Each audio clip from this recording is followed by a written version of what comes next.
పదవి అనే సూత్రం ఆధారంగా బీజేపీలో రాబోయే రోజుల్లో సంస్థాగతంగా భారీ ఎత్తున మార్పులు చోటు చేసుకోబోతున్నాయని చెప్పారు కిషన్ రెడ్డి. కొన్ని కీలక మార్పులు త్వరలోనే జరగబోతాయని టీవీనంత చెప్పారు. ఇంతకాలం పార్టీ జాతీయ అధ్యక్షుడిగా ఉన్న జేపీ నడ్డాను మంత్రివర్గంలోకి తీసుకోవడంతో ఆయన స్థానంలో మరొకరిని తీసుకుంటారని చెప్పారు. ఇక తెలంగాణ రాష్ట్ర శాఖకు కొత్త సారథి నియామకం జరగబోతోందన్నారు. ప్రస్తుత నియామకాలపై కసరత్తు జరుగుతోందని తెలిపారు కిషన్ రెడ్డి.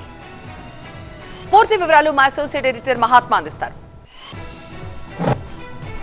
చెప్పండి, ఇప్పుడు మోదీ 3.0 ప్రభుత్వంలో మీరు రెండోసారి కేంద్ర మంత్రిగా, ఈసారి మీ బాధ్యతలు ఎలా ఉండబోతున్నాయి? ప్రధాని మోదీ గారు దిశానిర్దేశం ఏ రకంగా చేశారు?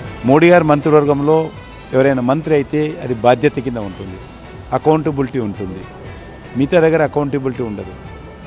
ఇక్కడ ఆయన నిద్రపోడు, మమ్మల్ని నిద్రపోనీయడు. ప్రమాణ స్వీకారానికి వెళ్ళడానికంటే ముందు ఒక తేనీటి విందించి మీ అందరితో కూడా మాట్లాడారు. ప్రధానమంత్రి గారు మరొకసారి అందరికీ ఒక కేంద్ర మంత్రిగా ఏ రకంగా వివరించాలి, మనం ఏ రకంగా మన ఆఫీసులలో అధికారులతో ఏ రకంగా కలిసి పనిచేయాలి, అక్కడ సీనియర్ ఉన్న ఆఫీసర్స్ అందరితో కలిసి వాళ్ళతోటి ఏ రకంగా చర్చించుకొని ఆ యొక్క శాఖల మీద అవగాహన పెంచుకోవాలి. ఈ సంస్థాగతంగా పార్టీలో ఎటువంటి మార్పులు ఉండబోతున్నాయి? రాష్ట్రంలో కావచ్చు, జాతీయ స్థాయిలో కావచ్చు. ఇప్పుడు పార్టీ కొత్తగా మెంబర్షిప్ మళ్ళీ ప్రారంభిస్తాము. అదేవిధంగా పోలింగ్ బూత్ కమిటీలు మారుస్తాము, మండల కమిటీలు మారుస్తాము, జిల్లా కమిటీలు మారుస్తాము, రాష్ట్ర కమిటీలు మారుస్తాము. జాతీయ స్థాయిలో కూడా కొత్త అధ్యక్షుడు వస్తాడు.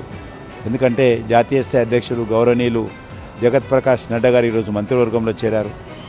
అదేవిధంగా తెలంగాణ కొత్త అధ్యక్షుడు వస్తాడు, వెస్ట్ బెంగాల్ కొత్త అధ్యక్షుడు వస్తాడు, ఇంకా అనేక రాష్ట్రాల్లో కూడా కొత్త అధ్యక్షులు వస్తారు.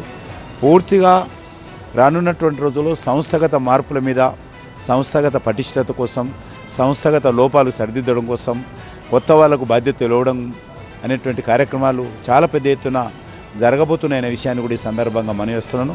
కెమెరా పర్సన్ ప్రభుత్వం, మహాత్మా టీవీ 9 న్యూఢిల్లీ.